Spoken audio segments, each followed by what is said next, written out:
The moment the temperature outside drops to -11 degrees in the middle of July, I know something is wrong.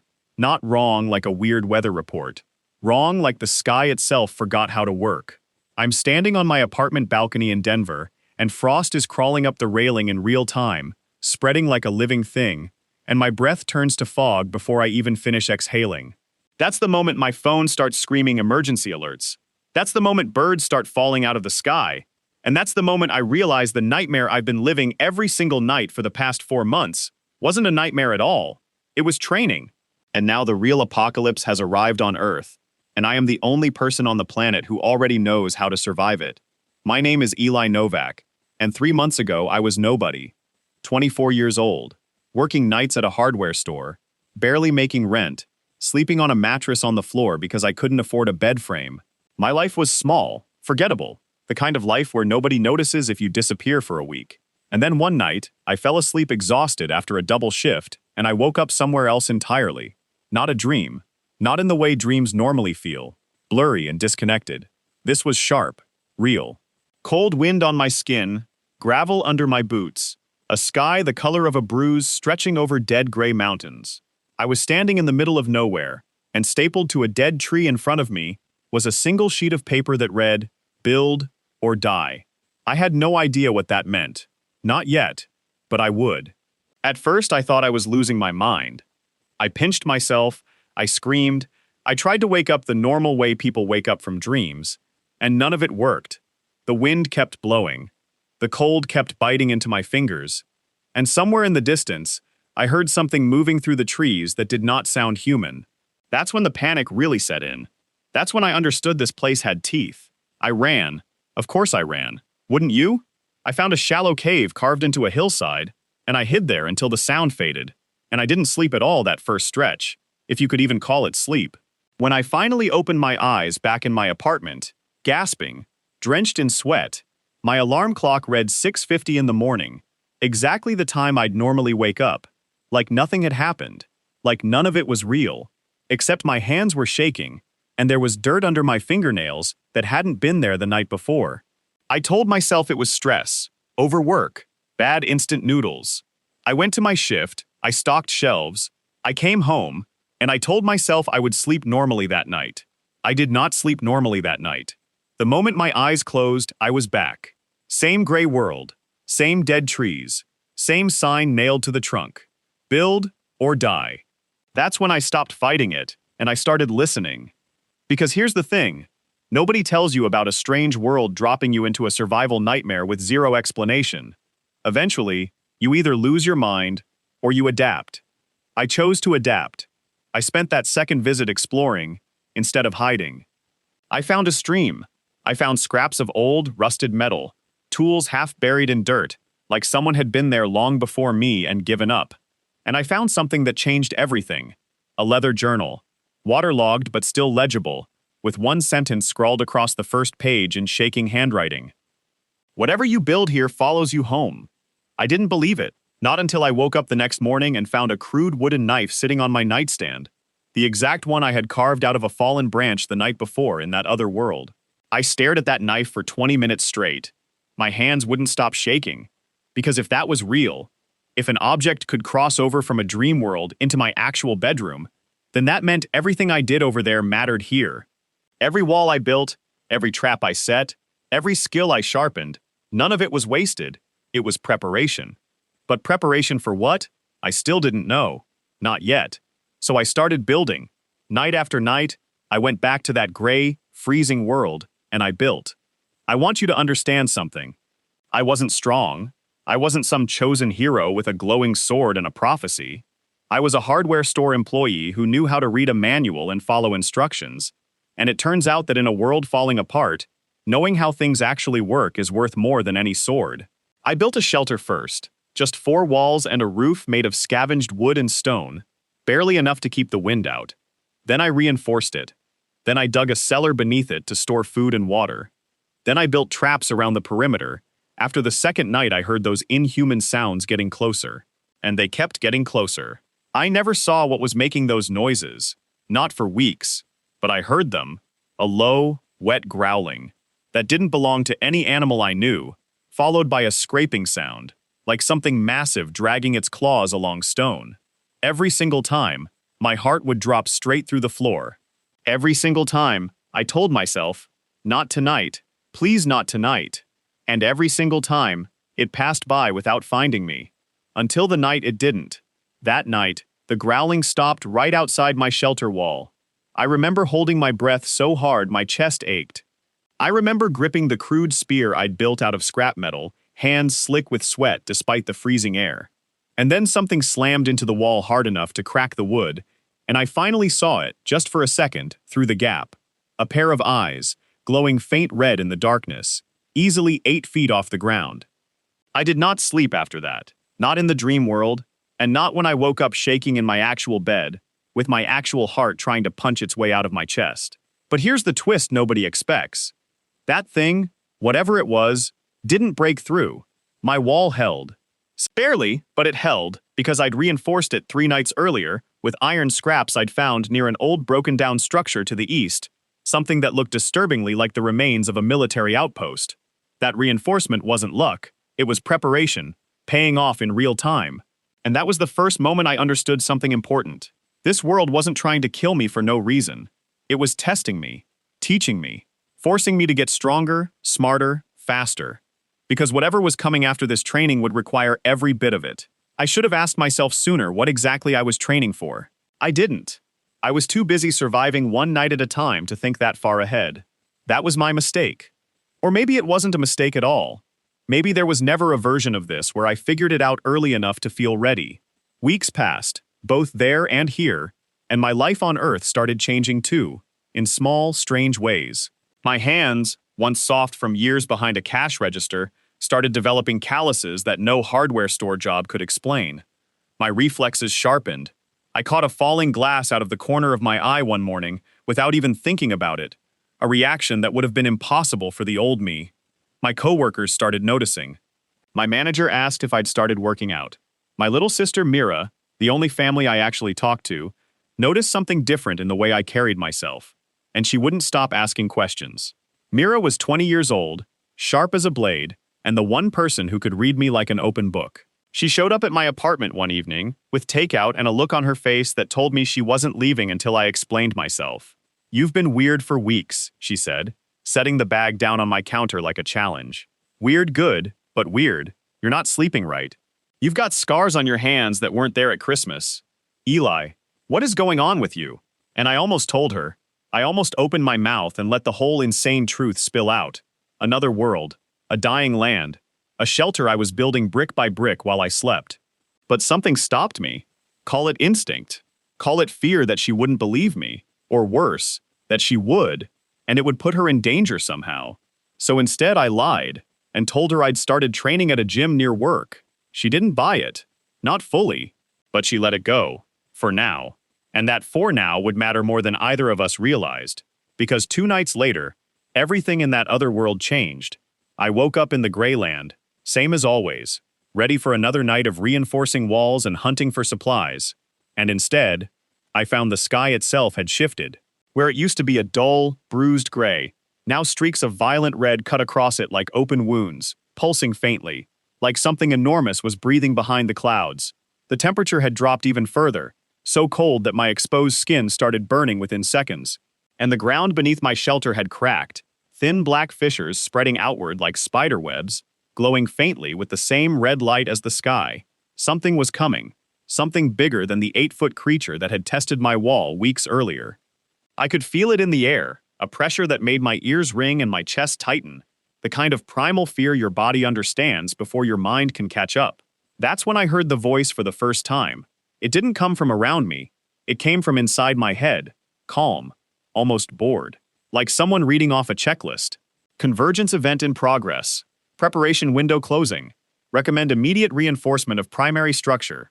I spun around so fast I nearly fell, searching for whoever had spoken, and found nothing but empty, cracking ground and that horrible red sky. There was no one there. There had never been anyone there. Whatever this voice was, it existed only for me, and only in that world, and it had just confirmed the one thing I'd been too afraid to fully accept. This wasn't random. Someone, or something, had built this world specifically to prepare me. But prepare me for what? I didn't get an answer that night. I got 3 hours of the most brutal work of my life. Hauling stone, driving support beams into frozen earth, barely finishing a second reinforced wall before dawn broke and yanked me back to my own bed, gasping, covered in real dirt that shouldn't have followed me home but did anyway, same as always.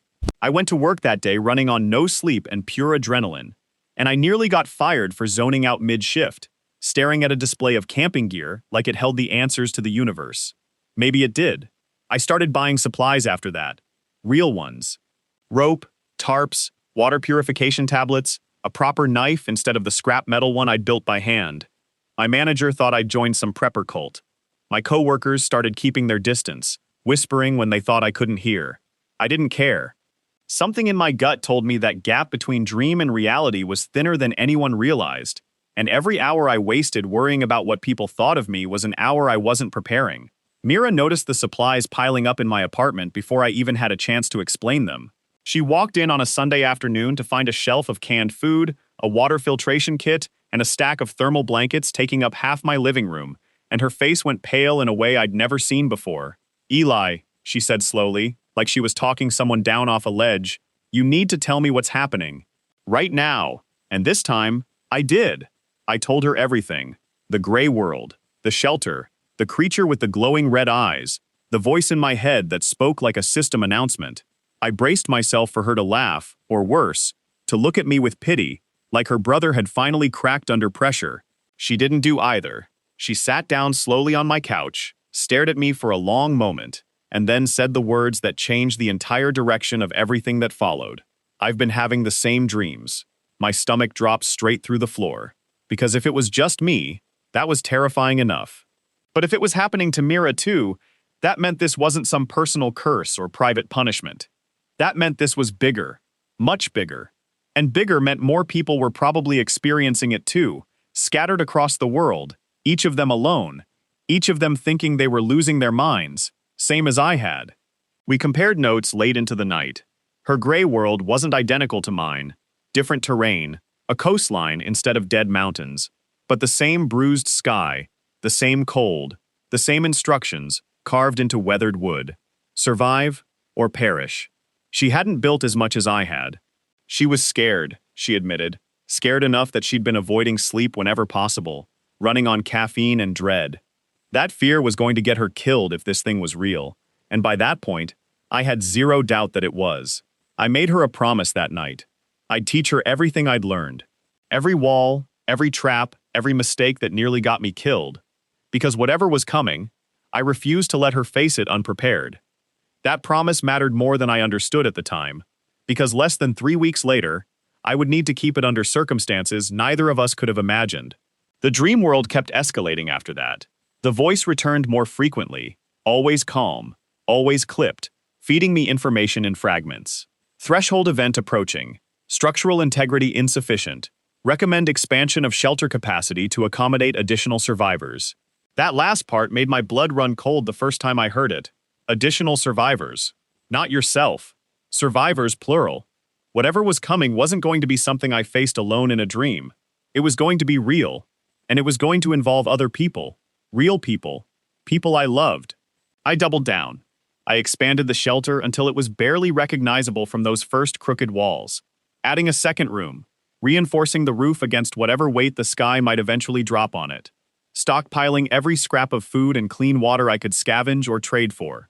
I met other people in that world too, briefly. Other dreamers stumbling through the same nightmare. Most of them too shocked or too weak to have built anything useful. One man, older, exhausted, begged me to let him shelter with me for even one night. I let him in. Big mistake, or so I thought at the time, because that same night, the creature with the glowing red eyes returned. Stronger, faster, and it had apparently learned exactly where my weak points were from stalking the area for weeks. It hit the wall so hard the entire structure shuddered. The older man screamed and bolted for the door, panicking, and I grabbed his arm and screamed at him to stay down. That running outside was a death sentence. But he wrenched free anyway and sprinted into the dark. I heard what happened next. I won't describe it. I'll just say that some things follow you out of dreams, in ways you don't expect, not as objects on a nightstand, but as memories that refuse to fade. sounds that echo in your head during the quietest parts of your day for weeks afterward. That night taught me something brutal and simple. Fear gets people killed faster than monsters do. Panic is a predator all its own. I carried that lesson with me, and I made sure Mira understood it too, drilling it into her during every spare hour we had together, because somewhere deep down, some part of me already sensed our window was closing. It closed faster than either of us expected. 3 days before the temperature outside my actual apartment dropped to -11 degrees in the middle of July, the voice in the dream world spoke one final time, and for the first time, it didn't sound calm. It sounded almost urgent. Convergence imminent. Barrier destabilization detected. Final preparation window. 72 hours. I woke up that morning with my heart hammering so hard I thought I might pass out, because I finally understood what that word convergence actually meant. This wasn't a separate world running parallel to mine. It was a preview, a rehearsal, and the real performance was about to begin on Earth, in my world, with real stakes and no ability to simply wake up when things got bad. I spent those 72 hours like a man possessed. I emptied my savings account on supplies. I convinced Mira to move into my apartment, dragging every scrap of gear she owned across town in a single frantic night. And when she asked why the sudden urgency, I told her the truth. We were out of time. She didn't argue. By that point, she trusted me completely, and honestly, some part of her had probably felt the same dread building in her own dreams. That same tightening pressure behind the ribs that told you something enormous was about to break. I reinforced my apartment door with steel brackets I bought off a guy 2 towns over, who thought I was insane and took my money anyway. I filled every container I owned with clean water. I mapped out the building's layout, identifying choke points, escape routes, anything that might matter if this convergence turned my ordinary apartment complex into a battlefield. My coworkers thought I'd finally snapped. My manager suspended me for erratic behavior. I didn't care. None of it mattered anymore, not compared to what was coming. And then, on the 72nd hour, almost to the minute, the sky outside broke. It didn't happen gradually. One moment, it was a normal, warm July afternoon, and the next, the temperature crashed so violently that windows across the city cracked from the thermal shock. Frost spread up my balcony railing like something alive. My phone exploded with emergency alerts, contradictory and useless, telling people to shelter in place 1 second and evacuate the next. And in the distance, past the rooftops of Denver, I saw something rise out of the ground near the edge of downtown, a shape too large and too wrong to process all at once. Eyes glowing faint red in the freezing haze. The same eyes. The same creature, or its twin, standing in my actual city, in my actual world, exactly the way it had once stood outside my dream shelter's wall. Mira grabbed my arm, and for the first time since I'd told her everything, I saw real terror in her eyes. Not the abstract fear of a bad dream, but the immediate, physical fear of a person watching the sky itself turn into a threat. "Eli," she whispered, "was this what you were preparing for?" I looked at that creature in the distance, at the frost climbing the walls of my own city, at the chaos already spreading through the streets below, as people who had no idea what was coming ran in every direction with nowhere safe to go, and I felt something shift inside me. Not panic, not the frozen fear of that first night in the gray world. Something steadier, something earned. "Yeah," I said, pulling her toward the reinforced door, my mind already running through every wall, every trap, every mistake I'd survived across 3 months of nightly training in a world that had never actually been a dream at all. This is exactly what I was preparing for, and unlike everyone else out there right now, we already know how this part goes. The building's fire alarm started screaming through the halls, mixing with actual screams from somewhere below, and the temperature on my balcony display read -14 and still falling. Whatever this convergence really was, it had only just begun, and somewhere out past the frost and the chaos and that massive red-eyed shape stalking through the frozen streets, I had the sinking, certain feeling that the true test, the one that Grey World had spent 3 months preparing me for, was only a few minutes away from finding my front door. The alarm didn't stop. It just kept shredding through the hallway outside, bouncing off concrete, layering itself on top of the screaming from the floors below, and for 1 full second, I stood frozen in my own doorway, with Mira's hand locked around my arm, watching that thing in the distance turn its head. Slow, deliberate, like it was scanning the skyline for something warm to hunt. Then my training kicked in, and the freeze broke. Inside now! I didn't wait to see if she moved. I grabbed her by the shoulder and shoved us both through the door, slamming it hard enough that the frame rattled, and my hands were already moving before my brain caught up. Throwing the deadbolt, then the second bolt I'd installed 2 weeks ago, then reaching for the steel brackets bolted into the frame that every single person who'd seen them had called overkill. Nobody was calling it overkill now. Help me with the bar, I said, and Mira didn't hesitate, didn't ask questions, just grabbed the other end of the reinforced steel bar I'd built to slide across the door at an angle, wedging into brackets on both sides of the frame. It was heavy. It was ugly. It looked like something out of a bank vault crammed into a cheap apartment doorway, and right now it was the only thing standing between us and whatever was happening outside. We got it locked into place, and for one breath, just one, the world went quiet enough that I could hear my own heartbeat hammering in my ears. Then the building shook. Not an earthquake shake, not thunder, a deep, bone-deep impact, like something enormous had just slammed into the structure somewhere below us, and dust sifted down from the ceiling in a fine gray rain. Mira's fingers dug into my arm again, and I felt her whole body go rigid beside me. "That's not the creature from the street," she whispered. "That's close. I know." I moved to the window, staying low, the way I'd trained myself to move 100 nights in a row, without ever once thinking it would matter here, in my actual living room, in my actual life. I eased the blinds apart with 2 fingers and looked down. The street 6 floors below was chaos. Real chaos. The kind you see in disaster footage and never actually believe could happen on a street you've walked 1,000 times. Cars had been abandoned mid-lane, doors hanging open, engines still running, headlights cutting through air that had gone thick and white with freezing fog. People ran in every direction at once, which meant, functionally, nobody was running anywhere useful. A man in a bathrobe sprinted past carrying nothing but a laptop. A woman screamed for someone named Danny over and over, her voice cracking on the second syllable every single time. And near the mouth of the alley across the street, Frost was climbing the brick in real time, crawling up in jagged white veins like something alive was breathing it into the wall. I didn't see the creature. Not yet. But I saw what it had already done. A delivery truck lay on its side near the intersection, crushed along one flank, like something had swatted it out of the way, and the driver's door was torn clean off its hinges. "Eli." Mira's voice had dropped low, the careful, controlled voice she used when she was trying not to fall apart. "What do we do?"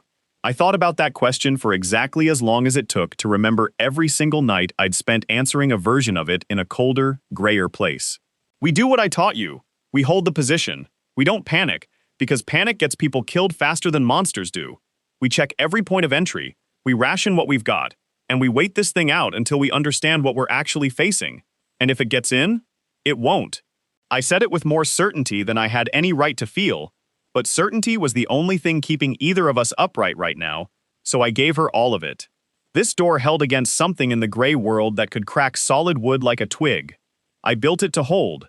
It's going to hold.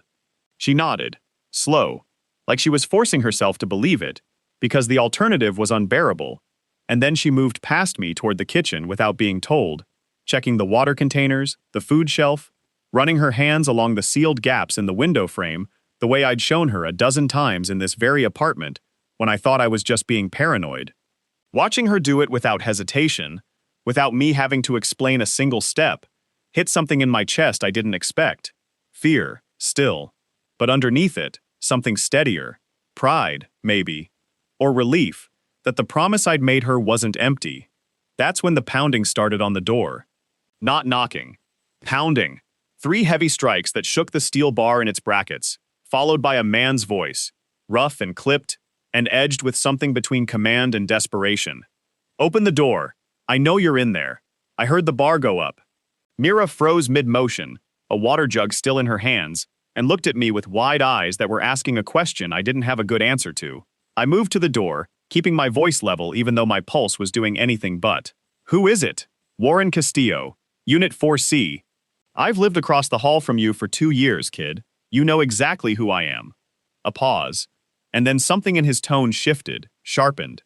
"There's a thing on the 3rd floor that just went through a wall like it was drywall, and I'm not standing out here explaining myself while it figures out the stairs. Open this door." I knew the name, vaguely. The quiet guy across the hall who kept to himself, gray at the temples, always moved like his spine had a permanent brace in it, even when he was just carrying groceries. I'd clocked him months ago as ex-military without ever asking, the same way you clock certain people without needing confirmation. Controlled, watchful, the kind of person who notices exits in every room. Eli.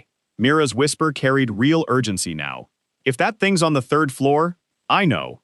I looked at the bar across the door, then at the peephole, and made a decision in about 2 seconds that I would spend the rest of that night second-guessing. I leaned close to the door instead of opening it yet. If I let you in, you follow my rules. This is my apartment, my supplies, my setup. You cause a problem, you're back out that door. Understood? A short, humorless laugh came through the wood. Kid, I've survived worse than your house rules. Open the door. I unbolted it, hauled the steel bar free, and yanked it open just wide enough for him to get through fast, because every second that door stood open was a second something else could reach it too. Warren Castillo came through in a controlled rush, not panicked, moving with the kind of economy of motion that told you everything about how many bad situations he'd already survived before this one. Late 50s maybe, broad through the shoulders in a way that hadn't softened with age. A gash above his eyebrow was bleeding sluggishly down the side of his face, and he was gripping what looked like a fire extinguisher in one hand like a weapon, because apparently that's what you grabbed when the actual apocalypse caught you off guard in your own hallway. I slammed the door and had the bar back in its brackets before he'd even finished turning around. He looked at the reinforced frame, the steel brackets, the angle of the bar, and something in his expression shifted from wary to something closer to surprised respect. You did this yourself? Yeah? When? Last 3 days. I didn't have time or patience to explain the other 3 months that had actually made this possible. You're bleeding. I'll live. He said it flat, dismissive, already scanning the apartment, cataloging exits, windows, defensible corners, the same way I'd trained myself to do without ever having a name for it. His eyes landed on Mira, who was still holding the water jug, like it might become a weapon if things went sideways fast enough. This your sister? Mira. I said it before she had to. She's with me. Warren nodded once, filed that information away, and set the fire extinguisher down against the wall within easy reach, which told me he understood the value of a defensible line even in someone else's apartment. Then we've got a problem, because whatever's loose in this building isn't the only one. I saw 2 more from my window before I ran, moving through the parking structure. Big, wrong, moving like they know exactly what they're hunting. Heat, I said, before I could stop myself. Warren's eyes cut to me sharp and fast. What? I didn't have proof yet. Just instinct built on 3 months of half-formed warnings from a voice in my head that I still couldn't fully explain to myself, let alone to a stranger bleeding on my carpet. I don't know for certain, but if I had to guess, whatever's out there isn't hunting randomly, it's tracking something. Body heat, movement, noise, which means every person running through those streets screaming is basically ringing a dinner bell. Mira's face went pale. The people outside are making themselves targets, Warren finished grimly. Kid's not wrong. I've seen animals hunt that way in places you don't want to know about. If that's what we're dealing with, staying quiet and staying still just became the only strategy that matters. Quote. The building shuddered again, closer this time, close enough that a framed photo on my wall tilted and slid off its nail, shattering against the floor. All 3 of us went still at the same instant, breathing shallow, listening. Somewhere below us, a wet, guttural growl rolled through the walls like it was traveling through the building's bones instead of its air, and it was the exact sound I'd heard 100 nights running through a shelter wall in a world I'd stopped believing was a dream. That's it, I said quietly. That's the sound. What sound? Mira breathed. The one from the gray world, the creature that tested my wall. My mouth had gone dry. It's the same species. Maybe not the same one, but it's the same thing. Warren's head snapped toward me. What gray world? There wasn't time to explain it properly, not with that growl still echoing somewhere in the building's guts, so I gave him the short, brutal version. 3 months of nightly training in a dying world that turned out to be real preparation for exactly this. He listened with his jaw tight, arms crossed, the expression of a man deciding in real time whether he was sheltering with a lunatic or the only person on the planet who might actually know what came next. You built that door frame based on dreams, he said slowly. I built that door frame based on 3 months of getting my walls tested by something exactly like what's downstairs right now, I said. Believe whatever you want, but it held. He looked at the door again, at the steel, at the angle of the brace, and something in his posture eased just slightly, the wariness of a soldier assessing whether the person next to him was competent enough to trust with his life. Fine. For now, I'm working with what's in front of me, and what's in front of me is a door that hasn't failed yet. Keep talking. I didn't get the chance to.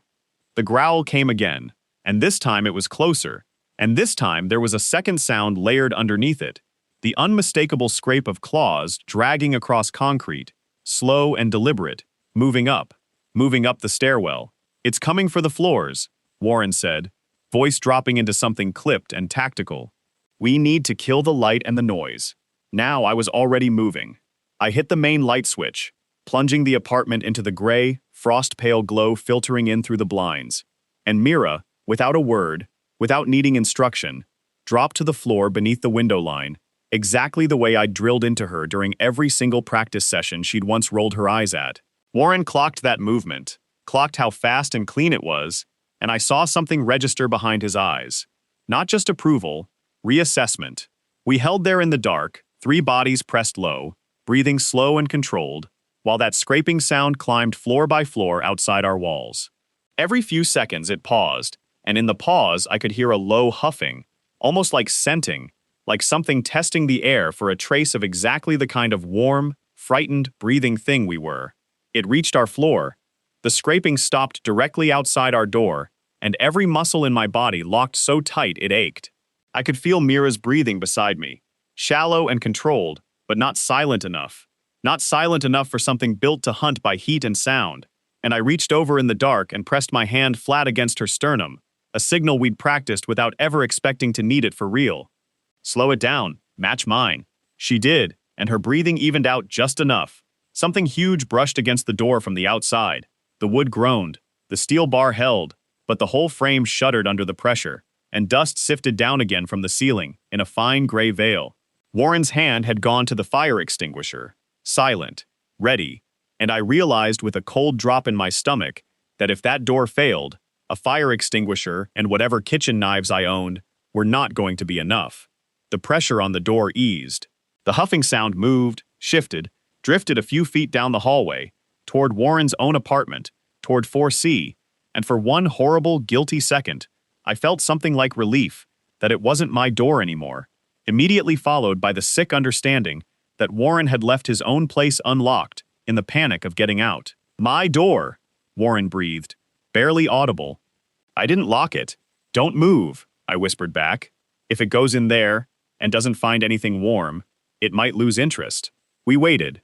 Every second stretched out into something unbearable. That scraping sound moving away down the hall. A pause. Then the unmistakable splintering crash of a door giving way that wasn't nearly as reinforced as mine. Warren's jaw tightened, but he didn't move, didn't speak, because moving now meant dying now, and some part of him clearly understood that even through the anger of watching his own apartment get torn apart just feet away. Then something changed. The pattern broke. A new sound reached us, sharp and completely wrong against the low, predatory quiet of the hallway. A phone. Someone's phone was ringing, somewhere below us, muffled, but unmistakably an old-fashioned ringtone, loud and cheerful, and catastrophically out of place. And I understood, in the space of a single heartbeat, exactly what was about to happen. The scraping sound reversed direction, fast now, no longer cautious, moving down toward the source of the noise with a speed that didn't match anything that size should be capable of. Someone's about to die, Warren muttered, low and grim, and none of us could do a single thing about it from behind a locked door 6 floors up. The scream that followed a few seconds later was short. Mira flinched hard enough that her shoulder hit the wall, and I grabbed her hand in the dark and held it, because there was nothing else either of us could offer whoever that had just been. The scream cut off. The growling didn't return to our floor. Minutes passed, then more minutes, and the building settled into a silence that felt heavier than the chaos had. It's not hunting anymore, I finally whispered. It found something. It's occupied. For now, Warren said. That's not the only one in this building. You said it yourself. We stayed low for another 20 minutes, before I risked easing back toward the window and checking the street again. The scene outside had changed, and not for the better. Fewer people running now, which wasn't a good sign. It just meant fewer people left capable of running. Storefronts along the block had their windows smashed in, not by creatures, but by people, actual human beings, tearing into a pharmacy and an electronics store with the kind of frantic, feral urgency that made my stomach turn. Somewhere out of sight, an alarm was still wailing. One note, endless, nobody left to answer it. "Looting started," I said quietly. "Course it has." Warren's voice had gone hard. "Give people a real enough disaster, and half of them turn into monsters faster than the actual monsters do."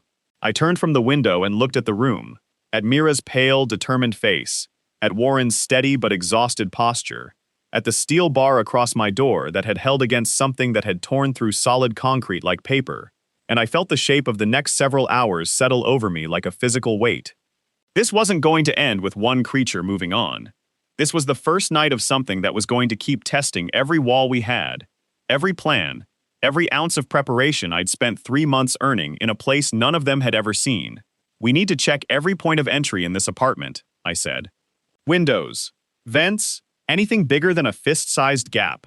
If it worked in the gray world, it works here." Warren studied me for a long moment, then gave a single, decisive nod. The kind of nod that meant a chain of command had just quietly reorganized itself around whoever actually knew what they were doing. "Lead the way, kid." We worked through the apartment methodically, checking seals, reinforcing the weakest window with a mattress frame I'd been saving for exactly this kind of improvisation, stacking whatever heavy furniture we had against the points I couldn't fully seal.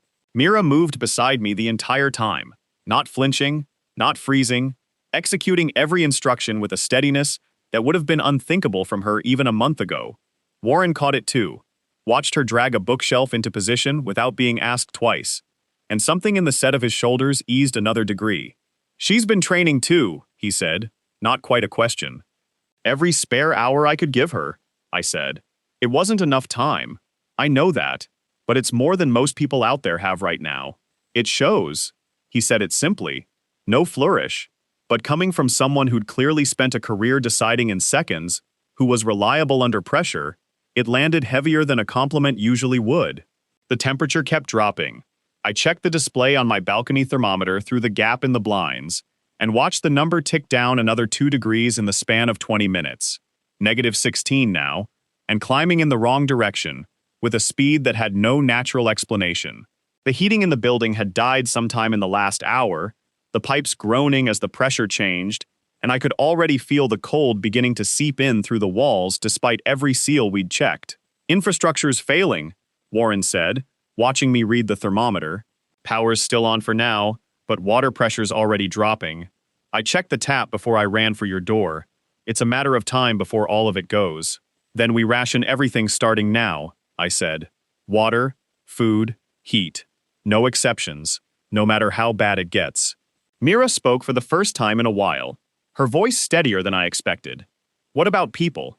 If others start banging on the door the way Warren did, we assess it the same way I assessed him," I said. "Fast, and without sentiment we can't afford. I know how that sounds. I don't love saying it. But every person we let in is another mouth, another body generating heat and noise this thing can track, and another risk if they panic under pressure. We help who we can. We don't die trying to help everyone." Warren nodded slow agreement, but something flickered behind his eyes. A flash of memory I didn't have context for yet, gone as fast as it appeared. We held position for the next hour in a tense, watchful quiet, the growling and scraping sounds drifting through the building at irregular intervals, never quite returning to our door, but never fully leaving either, like something enormous was pacing the structure, patient, testing, learning the layout, the same way I'd once learned the layout of my own shelter's weak points. Every time it paused near our floor, all 3 of us went still, breath held, until it moved on again. It was during one of those long pauses, the building groaning under some far-off impact 2 floors below, that the second creature made itself known, and it did so through the one thing we hadn't fully accounted for. The window. Not the reinforced one, the smaller one in the bathroom. A narrow pane I'd judged too small to worry about, too small for anything I'd ever encountered in the gray world to fit through. I was wrong. Something slammed into it from the outside with enough force to spiderweb the glass instantly, and a clawed limb, gray-white and frost-slick, punched through the gap before any of us could react, raking across the tile floor with a shriek of metal on stone that didn't belong to any claw I'd ever imagined. Mira was closest. She didn't freeze. That's the part that still catches in my throat thinking back on it, because every single instinct in a normal, untrained person would have been to scream and bolt, and instead, she grabbed the reinforced curtain rod I'd installed, specifically because it doubled as a spear if the wood-tipped end I'd sharpened ever needed to be more than decoration, and she drove it hard into the limb, reaching through the broken window, right into the joint where claw met flesh. The creature shrieked, a high, awful, inhuman sound that vibrated through the walls, and yanked its limb back through the shattered glass so fast it took a chunk of the window frame with it. Warren was already moving by the time I got there, shoulder-checking the bathroom door half off its hinges to jam it into the gap, buying seconds, and in those seconds, I saw exactly what Mira had done. Saw the black, frost-dark fluid smeared across the rod she was still gripping with white knuckles. Saw her chest heaving, but her feet planted, not backing away. "Get the mattress," I said, and she didn't hesitate, dragging the spare mattress from my closet to jam against the broken window frame while Warren held the door and I helped brace it. All three of us working the same problem from three directions without needing to negotiate who did what, because somewhere in the last hour, we'd become a unit without any of us formally agreeing to it. The limb didn't come back. Whatever had reached through that window pulled away, either wounded enough to reconsider or drawn off by easier prey elsewhere in the building, and the three of us stood in the wreckage of my bathroom, breathing hard, adrenaline burning through every nerve I had. Warren looked at Mira for a long moment, at the makeshift spear still gripped in her hands, at the black fluid staining the tile, and something shifted openly in his expression this time, no hiding it. "That thing had 4 inches of muscle and bone wrapped around that claw," he said quietly. "You put a curtain rod through the one joint that would actually hurt it. That's not luck, that's training. He taught me," Mira said, nodding toward me, her voice shaking now that the immediate danger had passed, adrenaline giving way to the trembling aftermath. "Every night, I thought some of it was overkill. Turns out it wasn't." Warren studied her another second, then extended a hand, not the casual gesture of two strangers meeting, but something closer to a soldier acknowledging someone who'd just proven themselves in the field. "Warren Castillo. Properly, this time. Whatever comes next, I'm glad I ended up on this side of the door." Mira shook his hand, and I watched 3 months of quiet, unglamorous, exhausting preparation pay off in real time in a way that hit me harder than the creature attack itself had. We spent the next stretch of time reinforcing the bathroom window as best we could, dragging furniture, sealing gaps, checking every other window in the apartment twice over for weaknesses we might have missed the first pass. The building outside continued its slow collapse into chaos, sirens rising and falling in the distance, the temperature on my thermometer sliding past -18, the power flickering once, twice, holding for now, but clearly on borrowed time. It was well past the point where any of us should have been able to sleep, but exhaustion eventually pulled Mira under first, curled on the couch with the curtain rod still within arm's reach even in sleep, and Warren took first watch by the door without being asked, settling into the kind of stillness that told me he'd done exactly this, in exactly this posture, more times in his life than he probably wanted to count. I sat by the window, watching frost spread across the glass in patterns that looked disturbingly deliberate, and let myself feel, for just a moment, the full weight of everything that had happened in the last few hours. We'd survived the first wave. We'd held the door. We'd kept each other alive. It wasn't victory. It wasn't even close to safety. But it was proof that the training mattered, that 3 months of nightly terror in a gray, dying world had actually built something real enough to stand between the people I loved and whatever this was. I let my eyes close, just for a second, just to rest them. And the moment they did, I wasn't in my apartment anymore. The gray world unfolded around me the way it always had. Cold wind, cracked earth, that same bruised sky, except now the red fissures I'd seen weeks earlier had spread until they webbed across the entire horizon, pulsing like something enormous was breathing just beneath the surface of that world, patient and awake. I hadn't fallen asleep. I knew that with total certainty, the same bone-deep certainty that had told me the growling outside my door was real. I was awake, sitting in my own apartment, and I was also standing here, in a place that shouldn't exist anymore, now that the convergence had already happened. That's when the voice returned, It came the same way it always had. Not from around me, but from somewhere inside my own skull. Calm, clipped, indifferent to the fact that I was clearly conscious in the real world at the exact same moment. First convergence wave contained within acceptable survival parameters. Structural integrity maintained, subject and secondary survivors currently stable. I stood there in that dying gray landscape, heart hammering, and forced words out even though I had no idea if anything I said would be heard. How am I here? I'm awake. I'm not asleep. The voice didn't answer that directly. It never answered the questions that actually mattered. Only the ones it had already decided to address. Preparation phase concluded. Assessment phase concluded. New designation, active phase. A pause, long enough that I thought that might be all of it, and then, colder than before, more urgent than I'd ever heard it. Warning, second convergence wave detected. Estimated arrival, 24 hours. Magnitude significantly greater than first wave. Recommend immediate expansion of defensible structure and coordination with additional survivors. Individual shelters will not withstand second wave alone. The ground beneath my feet cracked wider, red light bleeding up through the fissures, and somewhere in the distance, far larger than anything I'd yet encountered, I heard something enormous shift beneath the earth, a sound less like a growl, and more like the world itself groaning under a weight it hadn't been built to carry. 24 hours, I said, and my voice came out rough, disbelieving, terrified, in a way the first wave hadn't managed to make me. We barely survived tonight.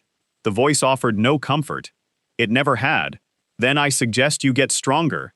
The gray world dissolved, the red light and the cracked earth and that distant groaning weight all folding away into darkness, and I opened my eyes to find myself exactly where I'd been sitting, by my apartment window, frost climbing the glass in front of me, Warren watching me from across the room with an expression I couldn't read, and Mira still asleep on the couch, unaware that somewhere above the frozen, broken city outside, the clock on the next 24 hours had already started counting down towards something none of us were ready for.